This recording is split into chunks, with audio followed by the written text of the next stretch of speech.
औज़ुबिल्लाहि मिनश्शैतानिर्रजीम बिस्मिल्लाहिर्रहमानिर्रहीम। या अय्युहर रसूल बल्लिग मा उन्ज़िला इलैका मिर रब्बिक व इल्लम तफ़अल फ़मा बल्लग़्ता रिसालतह वल्लाहु यअसिमुका मिनन्नास इन्नल्लाहा ला यहदिल क़ौमल काफ़िरीन। सदक़ल्लाहुल अज़ीम। ब्रदर मोहतरम Labeed Shafi sahab, president solidarity youth movement Karnataka, solidarity youth movement के सभी लीडर्स, अस्सलामु अलैकुम वरहमतुल्लाहि वबरकातुहू।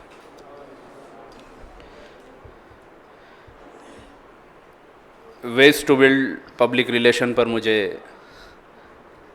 आपको एड्रेस करना है। यकीनन आप भी अपनी ऑर्गेनाइजेशनल लाइफ में आपकी जो स्ट्रगल है उसमें ये महसूस किए होंगे कि पब्लिक रिलेशन की कितनी इम्पोर्टेंस है हमारे मैसेज को फ़रोग़ देने में, हमारे मैसेज को पहुंचाने में। जिस ऑर्गेनाइजेशन में public relation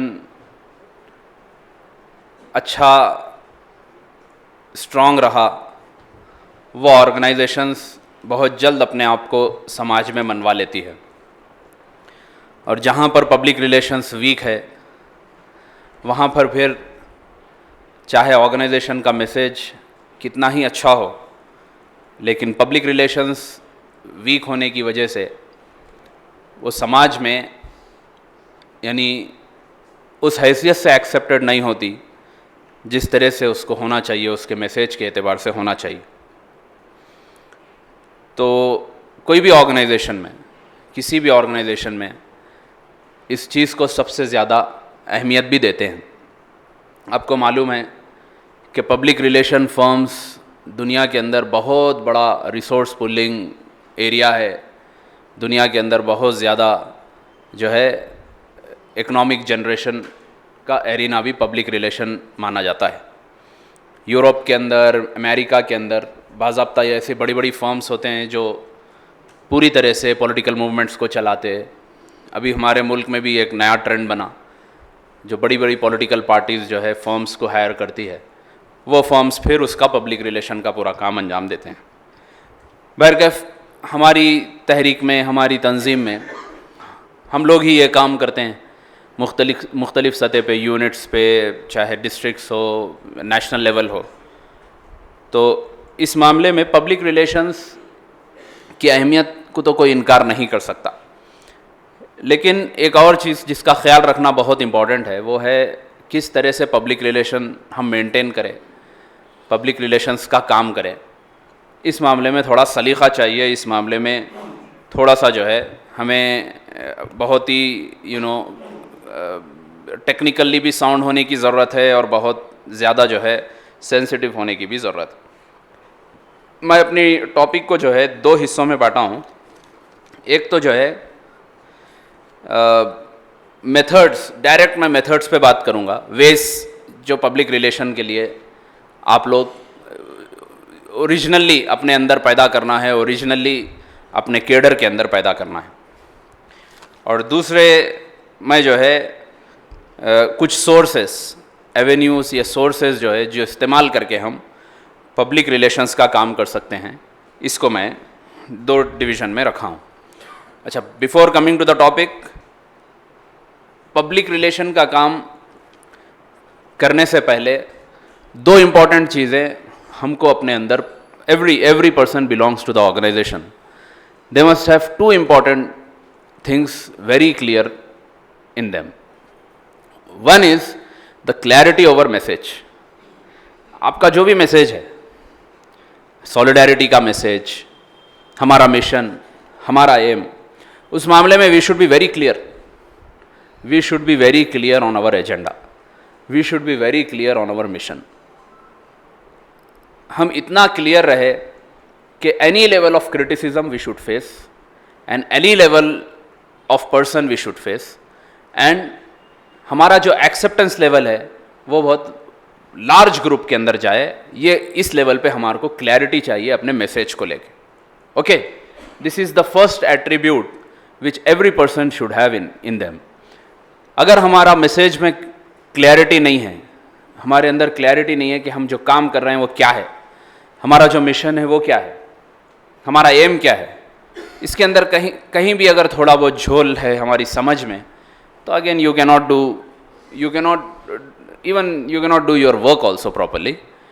leave about public relation. Public relation तो बात की बात है, आप अपना वर्क भी सही नहीं कर पाएंगे। और दूसरी चीज़ है communication skill. One is clarity, two is clarity and communication. अब ऑब्वियसली जब आपके पास क्लैरिटी है तो आप कम्युनिकेट करेंगे, आप जो है लोगों से डिस्कशन करेंगे, लोगों से जो है गुफ्तगू करेंगे। तो ये दो मेजर चीज़ें हैं जो आपके अंदर होना चाहिए। फिर इसके बाद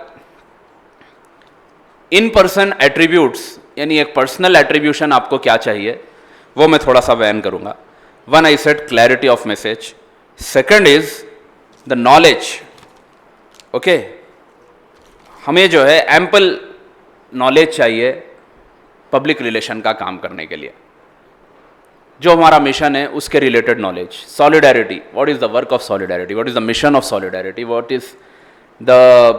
what are the issues on which solidarity works, how solidarity works, what is the history of solidarity, what solidarity actually want to do in Karnataka society, how it can change, how it can affect people, why people should attach with it, everything related to solidarity. The knowledge you must have about your mission. उसकी फिर supportive knowledge बोलेंगे आप, supplementary knowledge जितना भी है, you must required it. In person attribute, यानी शख्सी तौर पर ये चीज़ें आपको ज़रूरत है। दूसरी चीज़ है awareness. What knowledge we have, उसके रिगार्डिंग उस लेवल का अवेयरनेस चाहिए। Whenever we talk awareness, it is simply related to the present scenario. Okay, आपकी जो नॉलेज है वो प्रेजेंट सिनेरियो को एड्रेस करे, आपकी जो नॉलेज है वो प्रेजेंट सिनेरियो के ऊपर डिस्कस करे, उस लेवल का अवेयरनेस आपके अंदर रिक्वायर्ड है। थर्ड और इम्पॉर्टेंट एट्रीब्यूट एक पर्सन की लाइफ में पब्लिक रिलेशन के काम में जो होना है वो है पेशेंस, सब्र।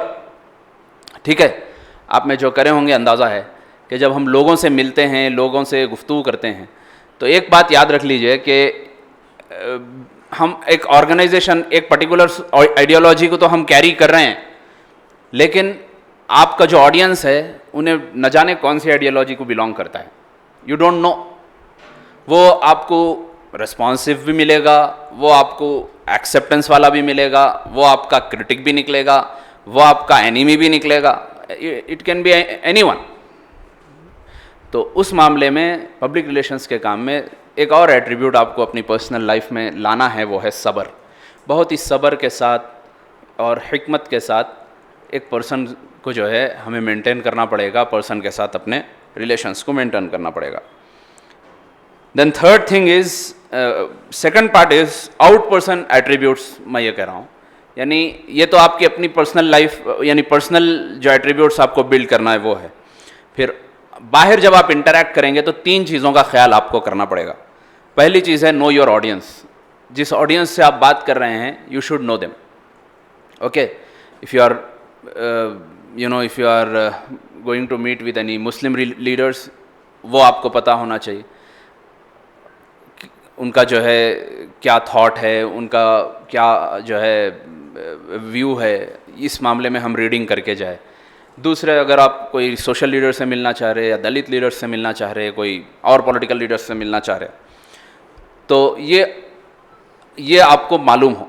Okay, you should no your audience, यानी पर्सन, आप जिससे मुलाकात करने जा रहे हैं या जिससे भी मिलना चाहते हैं, वो आपको उस मामले में आप अवेयर रहे। Then second thing is you should be very ethical while dealing with any person. You should be very ethical, बहुत ही अखलाकियात में, which usually we do, but उस मामले में भी बहुत एथिकल हमें जो है बिहेव करना पड़ेगा। और तीसरी और अहम चीज़ जो हमारी शख्सियत में और बाहर भी हमें जाहिर करना है वो है खुशमिजाजी, यानी चीयरफुलनेस जिसको बोलेंगे आप। जब पर्सन से मिल रहे हैं, आप किसी भी ऑडियंस से आप मुलाकात कर रहे हैं, तो ऐसा होना है कि दे मस्ट फील कि this person is actually my friend, ये मेरा दोस्त है, ये ऐसा लगता है कि मेरा बहुत करीब है। ये जो है एक आउट पर्सन एट्रीब्यूट आप लोगों का होना है। फिर मैं आता हूं अपने डिस्कशन के सेकंड हिस्से पर। पर्टिकुलर जो मेथड और वेज जो आप अडॉप्ट कर सकते हैं, मैं वो 7 मेथड्स जो है बनाया हूं, उसको आप नोट भी कर सकते हैं। सबसे पहला मेथड पब्लिक रिलेशंस को बिल्ड करने का, पब्लिक रिलेशन को स्ट्रांग करने का, पब्लिक रिलेशन को इफेक्टिव बनाने का, वो है नॉलेजेबल इंटरैक्शन ऑन इश्यूज।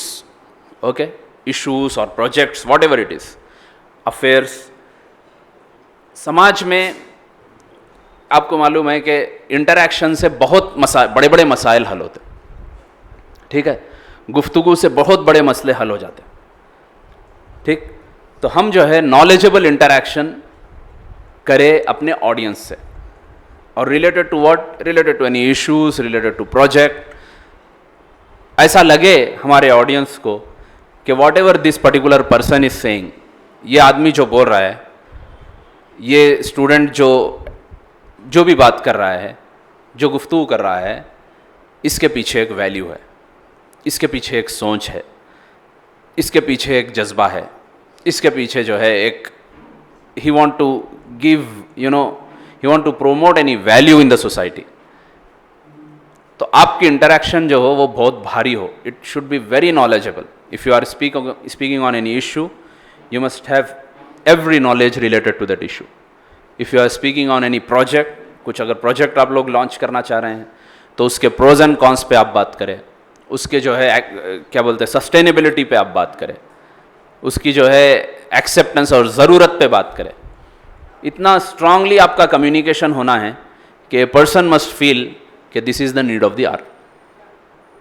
तो first point is knowledgeable interaction on anything. मैं यहाँ पे 3 चीज़ें नोट किया, इश्यूज, प्रोजेक्ट्स और affairs which we usually address, ठीक है। ये 3 चीज़ें जनरली हम लोग करते हैं।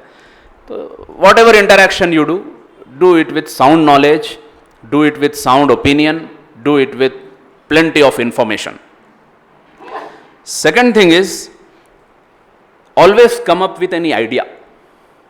Okay, try to come up with any idea, try to come with some innovation. तो ये भी बात समाज में कबूल की जाती। जैसे अगर हम जो है वही बात करें जो बात ऑलरेडी एग्जिस्ट करती है, तो it is just the addition of information, वो सिर्फ उनके इंफॉर्मेशन में एक एडिशन होगा। लेकिन आप अगर कुछ इनोवेशन की बात करेंगे, कुछ जो है एक नया आइडिया देंगे, जैसे मिसाल के तौर पे कुछ इशू आ गया, इशू को जनरल एड्रेस करने का हमारा तरीका जो है प्रोटेस्ट है, जो भी है, लेकिन हम our agenda is to address the issue, our agenda is to address that problem. उसके अगेंस्ट में आप एक कुछ ऐसा आइडिया लेकर समाज में जाए जो इशू को भी एड्रेस करे, समाज के लिए भी एक डायरेक्शन। अच्छा, आइडिया से फ़ायदा क्या होता है? आइडिया से every idea give rise to a direction, ठीक है। कोई भी आइडिया एक डायरेक्शन को जन्म देता है, एक डायरेक्शन को इवॉल्व कर देता है। तो आप सही आइडिया के साथ, पर्टिकुलर इनोवेशन के साथ अगर हम किसी चीज़ को एड्रेस करें, तो you may gate a new Avenue of struggle, you may gate a new arena of क्या बोलना चाहिए, आपकी अपनी स्ट्रगल का एक नया महाज आपके सामने आ जाएगा। So always work on any idea to make your public relation strong. Okay, आप देखिए दुनिया में बोला जाता है ना जनरली कि वही बात मानी जाती है जो एक दुनिया को दिशा दिखाएगी, दुनिया में जो है रास्ते बनाएगी। तो it's nothing but an idea.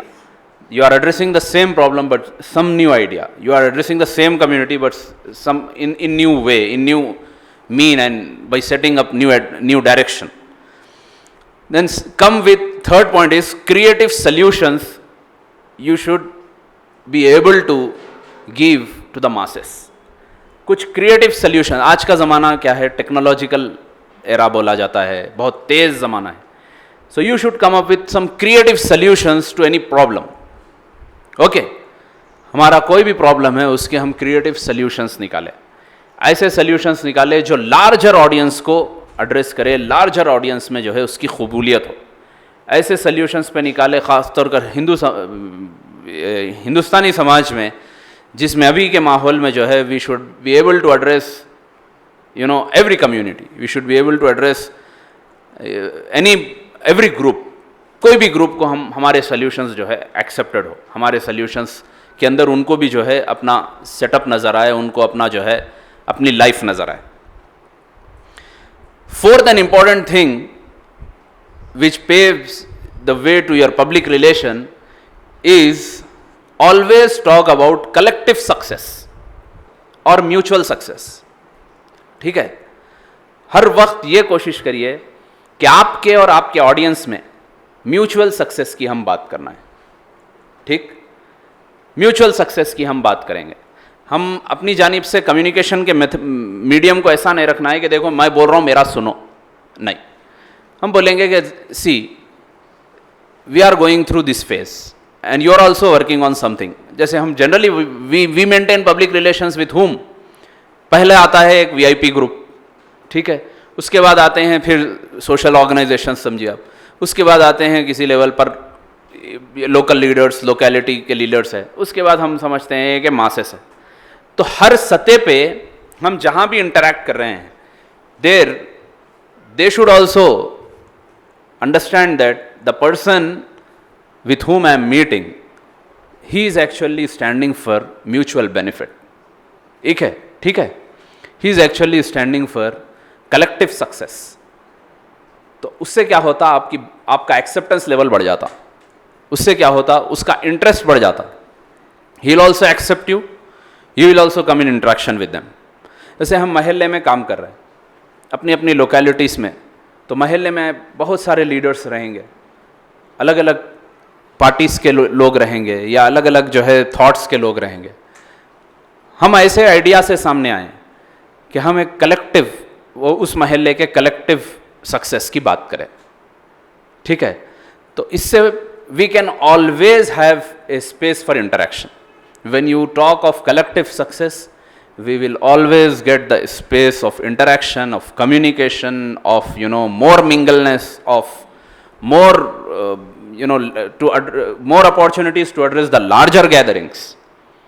So always work over a thing which guarantees collective success, mutual success।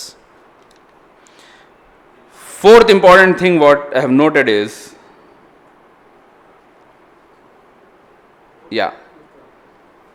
Your message should be relative. Message relativity बल्कि लिखिए आप, your message should be relative.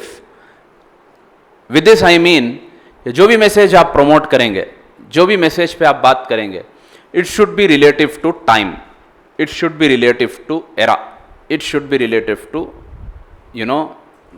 आज के ज़माने का जो दिमाग है उससे वो रिलेट करके आपको अपने मैसेज पे डिस्कस करना है।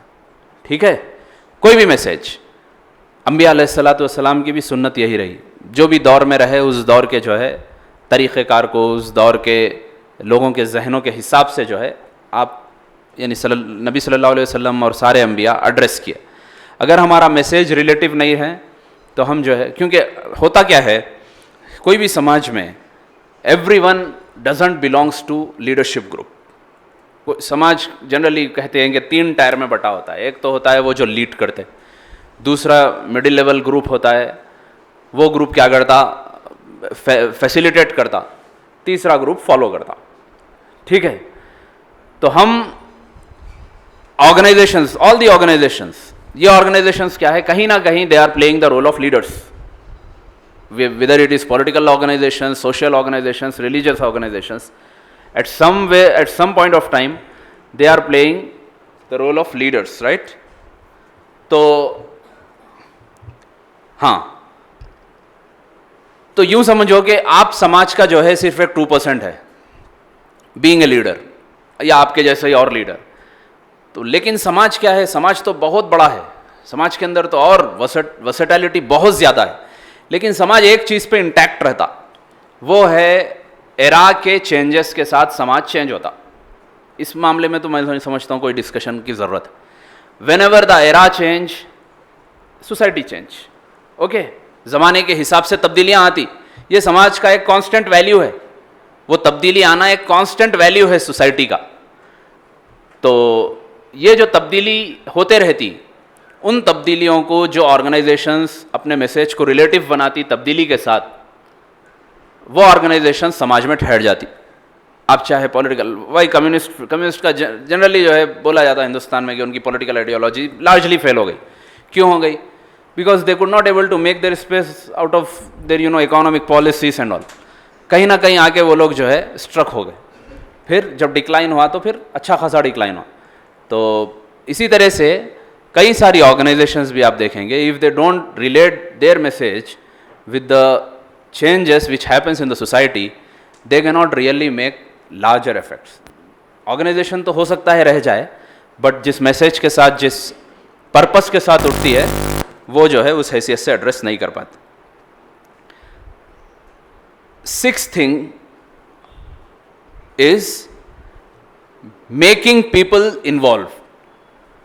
Okay, what ever work you do, जो भी काम आप लोग अपनी लोकेलिटीज में करेंगे, जो भी काम अपने समाज में करेंगे, सोसाइटी में करेंगे, कोशिश ये करिए, चाहे छोटी ही यूनिट क्यों ना हो, चाहे एक एक्टिविटी आप लोग क्यों ना करते हो, involve your localites in that activity. Peoples को आप लोग इन्वॉल्व करेंगे तो आपका रिलेशनशिप सेल्फ बढ़ता जाएगा। हर एक्टिविटी में कोशिश करिए, may be what ever level of cadre you have, कितना ही आपका केडर होता होगा, उसके बावजूद कोशिश ये करिए कि आपका हर प्रोग्राम लार्ज पीपल्स पार्टिसिपेशन के साथ होना है। जितना पीपल कनेक्ट कब होते? जब उनको पार्टिसिपेट कराए। जब उनको पार्टिसिपेट कराएंगे आप, तो खुद ब खुद उनकी कनेक्टिविटी बढ़ जाएगी, उनका अवेयरनेस लेवल बढ़ जाएगा, उनका जो है इंफॉर्मेशन उनके अंदर जो है वो बढ़ जाएगा, आपके साथ उनका इंटरेक्शन बढ़ जाएगा। Try to involve localites in every of your activity. Try to involve them so that they must feel कि yes, solidarity belongs to us. We are not just the audience of the solidarity, we are the workers of the solidarity. We are the activists of solidarity. ये उनको जो है, हाँ, and last and not the least thing is consistent relationship. आपका जो भी public relation है, PR relation है, वो जो है बहुत ही कंसिस्टेंट रहे, मुस्तकिल मिजाजी जिसको बोलेंगे, ठीक है, मुस्तकिल मिजाजी से अगर हम वो रिलेशनशिप को मेंटेन करेंगे, तो I think these ways I have tried to explain before you. इसके साथ साथ फिर आज के जो मॉडर्न मीन्स है उसको आप लोग अपनाइए, जैसे सोशल मीडिया है, ऑनलाइन ब्लॉग्स है, थ्रू मीडिया है, और भी जो है क्या हो सकते हैं, डिजिटल मार्केटिंग है, ये सारी चीज़ें जो आपको जो है सप्लीमेंट्री हेल्प के तौर पर इस्तेमाल करेंगे। और तीन अहम चीज़ें मैं इस मौके पर भी कहूँगा, सिंस हमारे लिए एक बड़ा अपॉर्चुनिटी रहता है मुस्लिम कम्युनिटी के लिए, वो है मस्जिद। मस्जिद के साथ अगर हमारा अटैचमेंट अच्छा हो तो ऑब्वियसली लोकल लेवल पर हमारा पब्लिक रिलेशन का काम बआसानी हो जाएगा। मसाजिद में अगर हमारा इन्वॉल्वमेंट अच्छा है, ख़ासकर नमाज़ों के मामले में और मस्जिद के अफेयर्स के मामले में। और दो अहम चीज़ें ऐसी है जो पब्लिक रिलेशन में आपको जो है हर्डल बनती है, it becomes hurdle for you. हाँ, बल्कि एक ही अहम चीज़ जो आपकी पब्लिक रिलेशन में हर्डल है वो है शाइनेस, ठीक है। जो लोग ओपन रहते, स्ट्रेट फॉरवर्ड रहते, बहुत डेयरिंग रहते, वो लोग ईजिली कोई भी लेवल का पब्लिक रिलेशन मेंटेन कर सकते हैं, starting from big political leaders to whatever diplomats, या बोलिए आप लोकल लीडर्स, कुछ भी बोलिए। Those who are straightforward, those who are objective, those who are daring, they can maintain any level of public relation, कोई उनको issue नहीं होता। पब्लिक रिलेशन का सबसे बड़ा हर्डल है शाइनेस, शर्मा जाते लोग थोड़ा। और मैं समझता हूँ again the same thing repeats, वो शर्मना और वो झिझकना, उसके पीछे जो बड़ा जो चीज़ कारफरमा होती है वो है वही again those two things only, not being clear on your message and you don't want to communicate your message with everyone. तो यही कुछ शॉर्ट नोट्स थे। अल्लाह ताला आप लोग जिस काम में लगे हैं उसमें आप लोगों को सक्सेस दे और सॉलिडारिटी के मैसेज को और भी कर्नाटका के समाज में इम्पैक्टफुल बनाए। जज़ाकल्लाह।